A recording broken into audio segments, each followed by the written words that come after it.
Hi everyone, it's Kelly. Welcome back to my channel. Happy Thursday. Today I have a Christmas card to share with you for the hashtag Get Crackin' on Christmas. A wonderful way to get a head start on those holiday cards. So when Christmas rolls around, you just bring those cards out, open them up, sign them, and pop those into the mail. This is hosted by Jen Shirkus, and of course we always get to play with the Lawn Fawn stamps and dies, but I believe you can use anything that you like that is Christmas or holiday related, and it is a great way to stock your stash. So go ahead and get started on the third Thursday of every month with those holiday cards, and you will be so happy when December rolls around. So I have a card to share with you today, and I also am going to stamp the inside with you. We're going to have a little stamp along, and I also have a funny little oopsie that I did, as well as a small little tip and trick for today. This is my card. I'll go ahead and show you the card first, and it is such a delight.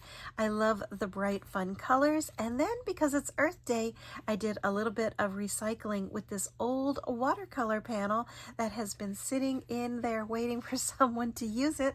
So today I thought it would be a beautiful nighttime sky, almost like an aurora borealis. It was an 8x10, and I tried to find a piece of that would have the most blue with just small little bits of color. So I think I nailed it.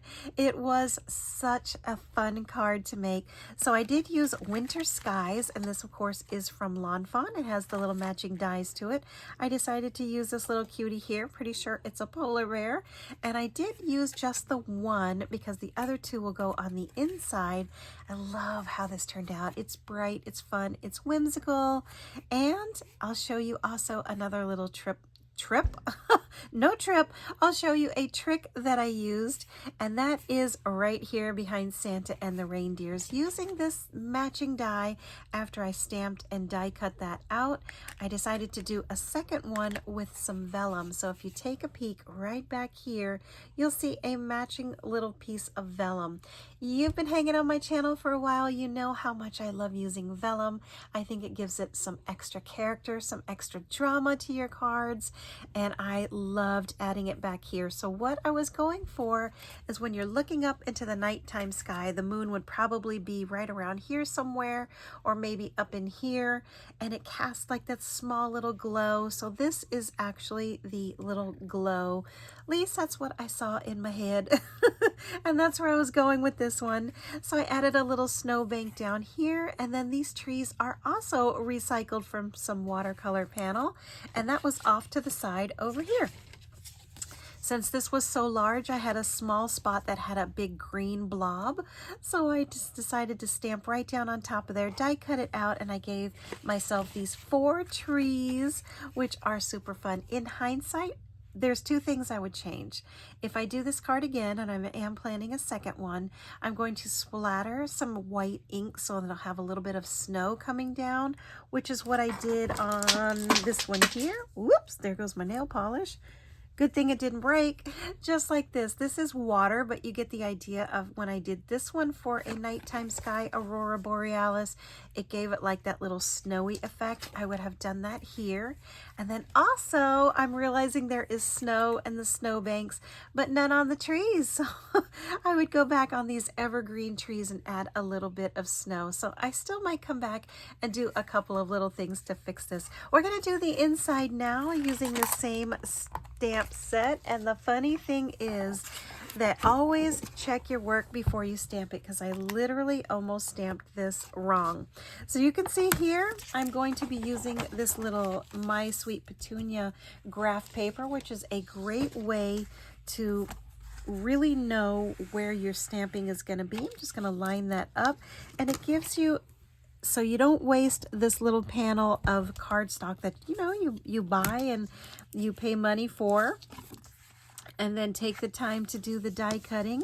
I am going to show you what I did, and I am so glad that I checked this twice by using this one here. If you can see up right on top of here, That's all you do, just like that, thinking of you this Christmas. And I'm also going to add in a small little character here. So I'm going to come back in and use the matching polar bears. I'm going to add that here. And when I do the inside of my cards, I typically don't color them. It stays black and white on the inside, which is a great contrast to the colors of the front. Or I might do something like just do the scarves. So there you go. The inside is done, ready to go. Here's what I did. Thinking of you this Christmas. This is a 2-part stamp. So you can take them all apart and you can say, wishing you a magical Christmas, thinking of you on Christmas, thinking of you this holiday. So you mix and match however you want to do these little sentiments. So of course they come separate. But what I decided to do is put them all in a row. I almost stamped it out, but I am so glad that I didn't, because I would have had thinking of you this Christmas upside down. Thinking of you this Christmas, they would have been doing this and that. So it saved me some cardstock so that I did not have to waste this one or flip it inside out. If you flip it inside out, the die cutting, actually the seam stitching is here, so it would have looked a little funny. I would have ended up having to throw that out. So always double check your work, my friends. So I'm going to add this to the inside. That is empty, and get a new one out. And I am not particular with my adhesive. I will use whatever is the least expensive, because things are really expensive, my friends. So if you can cut a few corners, glue is glue in my opinion. And I buy that at Walmart for $7, and it has 4 inside, and it lasts me a long time. I have the ATG gun as well, but it's big, it's bulky, and I don't like keeping it on my desk or using it lately, so I just get my little adhesives and it works. So there you go. Remember not to rub this part because it's still drying a little bit. Go around the edges. There you go. We have a whole entire Christmas card done. And then I'm going to do this really quickly because I will forget. I'm going to use my little stamp and do the back of my card. I do have a new one on the way, which I'm super excited about because it has my actual name on it, which I lost my other one when I moved the stamp room around. It was probably on the floor and it did not make it back into the stamp room. So now this one just has handmade by, but that's okay. I can sign my name to it. There you go, my friends. Get cracking on Christmas. I have an entire card made. This one is ready to go. Thinking of you this Christmas. And I just love it. Oh, one thing I did want to say is that when I colored this one, I just used 3 markers. That's it. I did the outline in the gray and 2 different colors of the red, and voila, that's all that it took to make this card, my friends.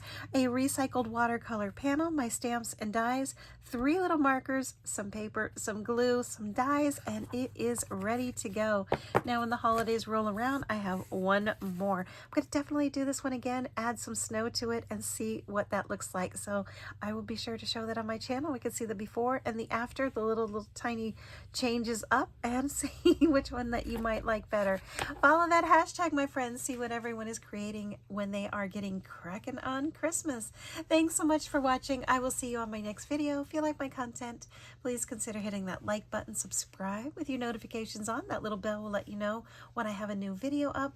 Leave me a comment, helps me find your channel, and I will see you very soon with my next video. Thanks for watching. Bye-bye.